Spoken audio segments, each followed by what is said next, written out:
फिर वहाँ से थोड़ा सपोर्ट आया। तो एक टिपिकल एक्सपायरी डे, और आज जो सुबह हमारा बाय जोन और सेल जोन था, दोनों को रिस्पेक्ट करा निफ्टी ने। पर टिपिकल एक्सपायरी डे 24,700 से 750 का सेल जोन था, 24,550 से 24,600 का बाय जोन था।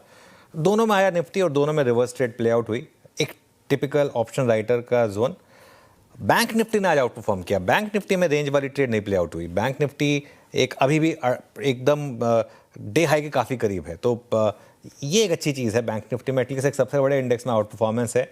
हाँ, मिड कैप और स्मॉल कैप यहाँ थोड़ी सी नर्वसनेस है। कुछ देर में डिटेल में डिस्कस करेंगे कि ऐसा क्यों है। और ख़ास तौर से अगर आप देखें इन दिनों सेकेंड हाफ में एडवांस डिक्लाइन और मिड कैप दोनों ख़राब हो जाते हैं। आप एडवांस डिक्लाइन का चार्ट देखिए, ये भी देखिए शुरुआत कितनी अच्छी हुई थी और अब ये देखिए गैप किस तरीके से बढ़ रहा है। और मिड कैप का आपने इंटरडे देख ही लिया, तो ये मार्केट के लिए थोड़ी सी दिक्कत है। आखिरी का 1.5 घंटा ऐसे मूड माहौल में कैसे नेविगेट करें इस मार्केट को? कौन से आपको लेवल्स अब इंपॉर्टेंट लगते हैं निफ्टी बैंक के लिए और निफ्टी के लिए? देखिए, पहले बात करते हैं स्टैटिस्टिक्स की। स्टैटिस्टिक्स के लिए कहा जाता है कि जो what they show is crucial but what they hide is मतलब what they show is important but what they hide is crucial. तो निफ्टी ने स्टैटिस्टिकली आज एक और लोअर लो और लोअर हाई बनाया। आज का लो कल के लो के नीचे, और आज का हाई तो ऑब्वियसली कल के हाई के नीचे। तो 8 दिन हो गए श्रेया, अनलेस आखिरी के 1.5 घंटे में चीज़ें बदल जाएं, 8 दिन हो गए जब हम लोअर हाई और लोअर लो बना रहे हैं। क्यों इसके सिग्निफिकेंस हैं? क्योंकि पिछली स्विंग 9 दिनों की थी। 9 दिन तक निफ्टी ने हायर हाई और हायर लो बनाया था, आपको याद होगा, वो पूरी की पूरी स्विंग प्ले हुई थी। उसके बाद अब 8 दिन हो गए लोअर लो और लोअर हाई बनाते हुए। तो क्या एक लॉ ऑफ एवरेजेस प्ले होगा? होपफुली।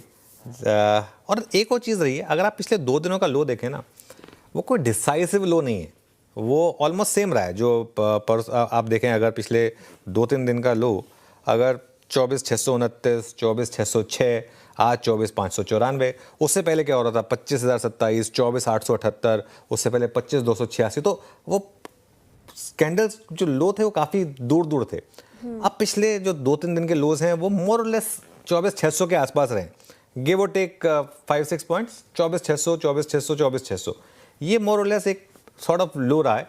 तो एक आपको एक होप दे रहा है कि ये लो शायद एक क्रूशल हो। लेकिन ऐसा नहीं है कि मार्केट में कॉन्फिडेंस है। मार्केट में कॉन्फिडेंस की कमी है। मैं एक नॉर्मली जो भी बात होती है मेरी, उसमें किसी से भी अगर आइडियाज़ वगैरह की बात हो तो कोई इस समय बात करना ही नहीं चाह रहा। सबको इस समय लग रहा है कि यार पैसा ही नहीं बन रहा है मार्केट में। वो थोड़ा सा दिक्कत वाला मामला है। खैर, लेवल्स की बात कर लेते हैं। निफ्टी पर एज ऑलवेज जो हमने सुबह भी बात की थी, 24,550 से 24,600 ये खरीदने का जोन है, सपोर्ट का जोन है। और 24,700 से 24,750 ये बेचने का जोन था, यही रेजिस्टेंस जोन है आपके लिए। I think bank Nifty crucial है, क्योंकि बैंक निफ्टी में 1-2 बड़े स्टॉक्स चल रहे हैं। उस वजह से अगर आप 54,750 और उसके बाद 54,850 निकाल लें तो मुझे लग रहा है बड़ी तेज़ी हो सकती है बैंक निफ्टी में। अदरवाइज यहाँ भी रेंज ही रहेगी और सपोर्ट आपका 54,450 से 54,550 पर आएगा। आप वीडियो के पास चलते हैं।